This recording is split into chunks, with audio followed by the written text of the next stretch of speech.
Berjumpa kembali Bapak Ibu, Saudari-saudara, umat beriman terkasih dalam Tuhan. Kita berjumpa pada hari Jumat tanggal 30 Desember 2022. Hari ini gereja merayakan pesta keluarga kudus, Yesus, Maria, dan Yusuf. Saya Romagus CSSR mengajak saudari-saudara hari ini merenungkan dan menimba inspirasi dari kutipan firman Tuhan. Injil Matius bab 2 ayat 13 sampai 15, dilanjutkan ayat 19 sampai 23. Kita mendengarkan sabda Tuhan. Dalam nama Bapa dan Putera dan Roh Kudus. Amin. Setelah orang-orang Majus yang mengunjungi bayi Yesus di Betlehem pulang, tampaklah malaikat Tuhan kepada Yusuf dalam mimpi. Malaikat itu berkata, "Bangunlah, ambillah anak itu serta ibunya. Larilah ke Mesir dan tinggallah di sana sampai aku berfirman kepadamu."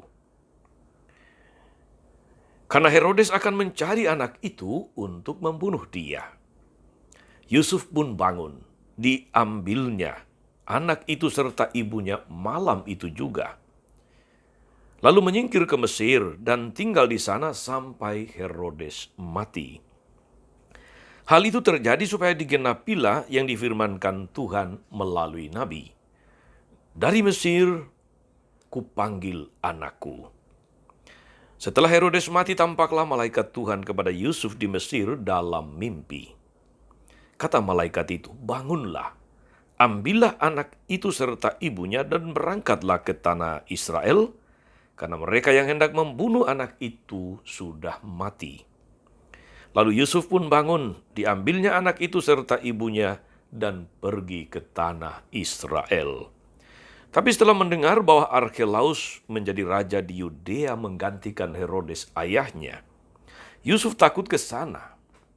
Karena dinasihati dalam mimpi, pergilah Yusuf ke daerah Galilea. Setibanya di sana, ia pun tinggal di sebuah kota yang bernama Nazaret. Hal itu terjadi supaya digenapi firman Tuhan yang disampaikan melalui nabi-nabi bahwa ia akan disebut orang Nazaret. Demikianlah sabda Tuhan. Bapak, Ibu, saudari-saudara, umat beriman terkasih dalam Tuhan. Kita merayakan pesta keluarga kudus pada akhir tahun 2022 ini. Yesus yang lahir sebagai manusia, yang berinkarnasi menjadi manusia, dibesarkan oleh ibu dan bapaknya, Maria dan Yusuf. Sebagai keluarga, mereka hidup dan tinggal di Nazaret, karena itu dia disebut sebagai orang Nazaret. Bukan suatu keluarga yang terpandang karena kekayaan, karena kepandaian, karena status sosial ekonomi. Tetapi mereka adalah keluarga sederhana yang bersatu dan damai karena Tuhan Yesus sendiri yang mempersatukan dan menghangatkan hidup keluarga itu. Yusuf mendampingi dengan bijaksana. Maria membesarkan dengan kesabaran dan cinta. Yesus tumbuh dan berkembang semakin dewasa dalam rengkuhan kasih kedua orang tuanya. Saudari-saudara, umat beriman yang diberkati oleh Tuhan kita Yesus Kristus. Apa pesan, apa inspirasi pesta keluarga kudus hari ini untuk kita, khususnya untuk keluarga-keluarga Katolik? Saudari-saudara, umat beriman terkasih, pesta keluarga kudus mengingatkan kita sebagai unit dasar dari gereja universal. Setiap keluarga dipanggil kepada kekudusan. Bahkan Yesus Kristus telah melembagakan 2 sakramen di gerejanya untuk membuat masyarakat menjadi kudus. Sakramen imamat dan sakramen perkawinan. Melalui sakramen, Yesus menguduskan imam, tapi juga parokinya, melalui sakramen imamat. Demikian juga saudara-saudara, melalui sakramen perkawinan, Yesus menguduskan tidak hanya pasangan suami dan istri, tapi juga sebuah keluarga atau seluruh keluarga. Saudari-saudara, suami dan istri atau keluarga menjadi kudus atau dapat mencapai kekudusan ketika mereka pertama menjalankan tugas mereka dengan setia. Dalam kesetiaan ada ketaatan.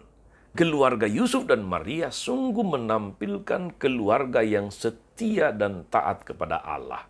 Sejak awal dari kabar gembira bahwa Maria akan melahirkan, kemudian ketika Yusuf mengetahui bahwa Maria mengandung dan dia diperintahkan untuk menerima Maria sebagai istri.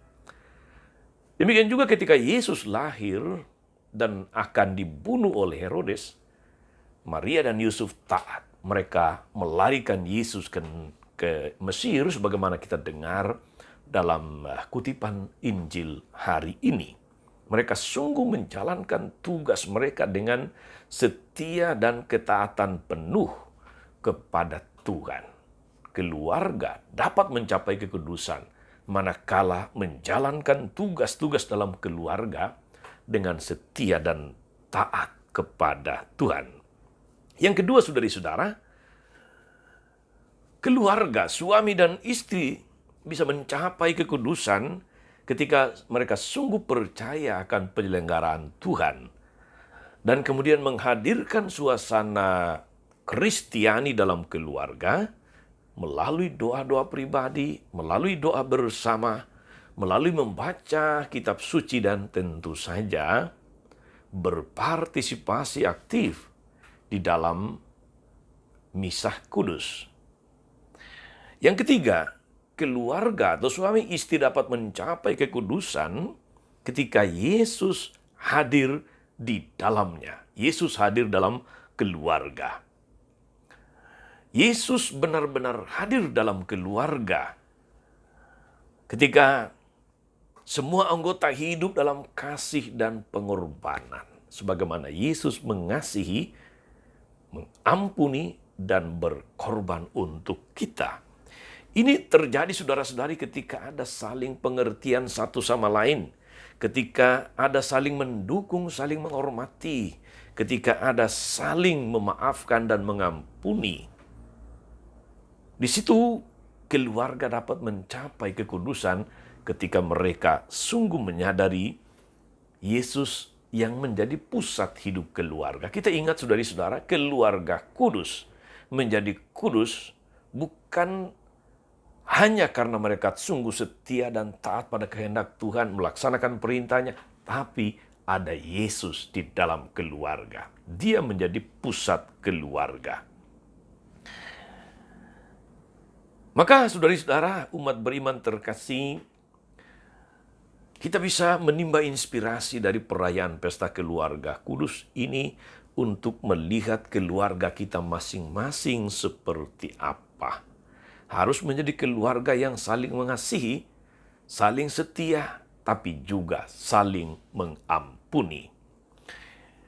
Saudari-saudara, seorang hakim senior pada Mahkamah Agung, dia memberi selamat kepada pengantin pada pernikahan mereka dengan nasihat yang relevan.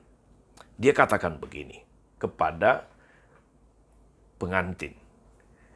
Pastikan Anda tidak pernah mengubah keluarga Anda menjadi ruang sidang.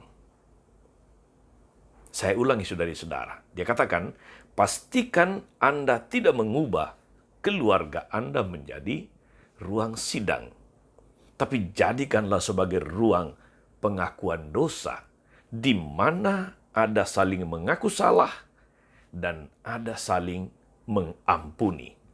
Jika suami dan istri mulai berdebat seperti pengacara dalam upaya untuk membenarkan perilaku mereka, keluarga mereka menjadi pengadilan dan tidak ada yang menang. Di sisi lain, jika suami dan istri seperti dalam pengakuan dosa, siap untuk mengakui kesalahan mereka dan mencoba untuk memperbaikinya, keluarga menjadi beraroma surgawi. Keluarga menjadi keluarga kudus. Saudari-saudara, umat beriman terkasih dalam Tuhan, mari kita merayakan pesta keluarga kudus ini sambil juga memperluas batasan keluarga kita. Maksud saya bahwa keluarga kita betul itu adalah orang tua, anak, cucu, kakek, nenek, dan sebagainya. Tapi mari kita perluas bahwa mereka yang berada di luar kita, apakah itu tunawisma, apakah itu mereka yang berusaha untuk berjuang melepaskan diri dari narkoba, dari pergaulan bebas, dari segala macam pergumulan hidup yang berat. Mari kita jadikan sebagai anggota keluarga kita dengan memberi perhatian, dengan berusaha berbela rasa, solider dengan mereka. Mereka yang sakit, yang sekarat, yang sendirian, mereka yang kotor dan mungkin bahkan menjengkelkan, mari kita sambut sebagai keluarga kita. Mereka yang duduk di sel penjara dengan alasan apapun adalah anak Allah. Dan dengan demikian, saudari-saudara, menurut Santo Yohanes, mereka adalah anggota keluarga kita. Kalau anggota keluarga adalah mereka yang paling berharga untuk kita, saudari-saudara, maka mereka yang saya sebutkan tadi, yang kita perluas lingkup keluarga kita, juga adalah berharga. Mereka membutuhkan kasih, mereka membutuhkan perhatian kita. Dalam keluarga, saudari-saudara, baik orang tua maupun anak-anak, perlu memberikan pengampunan dan meminta pengampunan. Maka jika Anda mempunyai orang tua yang kasar, barangkali orang tua yang keras, atau bahkan menganiaya, memanipulasi Anda, Anda mungkin memiliki banyak alasan, banyak luka hari ini ketika bicara tentang orang tua. Tuhan tahu tentang luka itu. Tuhan peduli dengan luka itu. Dan Tuhan tahu dan mengerti mengapa kamu terluka. Tapi seperti dalam sebuah hubungan, saudari-saudara, dalam hubungan orang tua anak juga perlu ada cinta, perlu ada pertobatan di dalamnya, dan perlu ada pengampunan di kedua sisi. Baik orang tua maupun anak-anak harus mampu mengatakan, saya salah, saya minta maaf. Saya kilaf, saya minta maaf. Tolong maafkan saya. Dan baik orang tua maupun anak harus bisa mengatakan, saya mengampunimu. Saudari-saudara, umat beriman terkasih dalam Tuhan, pada pesta keluarga kudus, saya mengajak kita semua, para orang tua, keluarga-keluarga, khususnya suami istri, memeriksa diri dan melihat seberapa baik sudah memenuhi tugas dengan serius yang telah Allah tempatkan pada bahu Anda sekalian. Dalam janji nikah, suami istri mengucapkan bukan hanya janji setia dalam suka duka, dalam untung malang, di waktu sehat maupun sakit, tapi juga janji untuk menerima dan membesarkan anak-anak, anugerah Tuhan dalam keluarga. Anak-anak adalah sukacita masa muda orang tua. Dan anak-anak adalah bantuan dan kenyamanan orang tua pada masa tua. Tetapi di atas atau di luar itu, saudari-saudara, anak-anak adalah anugerah. Karena itu orang tua bertanggung jawab di hadapan Allah, sebagaimana mereka harus dan akhirnya mengembalikan anak-anaknya kepada Allah. Saudari-saudara, umat beriman terkasih merayakan pesta keluarga kudus. Kita melihat potret keluarga kita masing-masing, tapi juga potret keluarga-keluarga Katolik, keluarga-keluarga Kristiani, dimanapun Anda berada. Macam-macam situasi dialami keluarga, macam-macam salib pergumulan dipikul oleh keluarga. Ingatlah, setiap keluarga punya kisah. Setiap keluarga juga punya luka. Setiap keluarga punya pergumulannya sendiri-sendiri. Tetapi jangan lupa saudari-saudara, setiap keluarga punya Tuhan yang sama. Ketika Yesus menjadi pusat hidup keluarga, ketika Yesus menjadi pusat dan keluarga setia dan taat pada kehendak Yesus, keluarga Anda adalah keluarga kudus, seperti keluarga Yosef dan Maria, yang menempatkan kehendak mereka tidak di atas, tapi justru di bawah kehendak Yesus. Itulah mengapa mereka memilih untuk senantiasa setia dan taat. Setiap kali Tuhan memerintahkan, setiap kali Tuhan mengutus. Kekudusan dicapai saudara-saudari bukan pertama-tama karena usaha, karena kemampuan kita sendiri, tapi karena kehendak Allah diutamakan, kehendak Allah diprioritaskan untuk terjadi di dalam keluarga seperti keluarga Yosef dan Maria. Saudari-saudara, mari kita jangan lupa untuk banyak keluarga-keluarga pada masa kini yang sedang memikul beban, pergumulan berat, masalah yang tidak ringan, yang menghadapi kekerasan dalam rumah tangga, yang ditinggalkan oleh pasangan hidup entah alasannya apapun. Keluarga yang berjuang, kita doakan mereka. Kiranya Tuhan yang penuh kasih tidak melupakan mereka, tapi menyertai mereka untuk tetap mengangkat muka, berjalan terus menghadapi masa depan di dalam penyelenggaraan Tuhan yang bijaksana. Semoga Tuhan memberkati keluarga Anda masing-masing dengan segala situasi dan kondisinya. Ingat saudari-saudara, pesan dari almarhum Paus Yohanes Paulus II sekaligus menutup permenungan ini. Keluarga yang selalu berdoa bersama akan selalu hidup bersama. Tuhan Yesus memberkati keluarga-keluarga Anda. Amin. Tuhan Yesus Kristus, kami bersyukur karena Engkau lahir dalam keluarga, menjadi pusat keluarga Yosef dan Maria. Dan dengan demikian, Engkau meneguhkan kami yang juga hidup dalam keluarga-keluarga untuk menyadari bahwa keluarga kami dapat menjadi keluarga kudus manakala Engkau menjadi pusat hidup keluarga.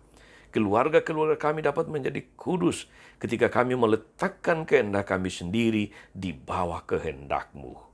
Berkatilah semua keluarga di dunia, keluarga-keluarga Kristiani, lebih-lebih yang saat ini sedang mengalami pergumulan yang berat, tantangan, cobaan dalam hidup. Kuatkan mereka untuk terus menyadari mata-Mu yang memandang mereka penuh belas kasihan. Berkati kami, keluarga kami masing-masing, agar terus menjadi keluarga yang menghadirkan sorga di atas bumi. Terpujilah nama-Mu sepanjang segala masa. Amin.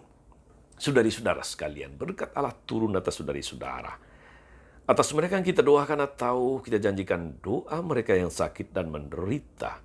Skala rencana, karya, dan pelayanan kita, keluarga kita masing-masing, dalam nama Bapa dan Putra dan Roh Kudus. Amin. Tetap sehat, tetaplah menjadi keluarga kudus.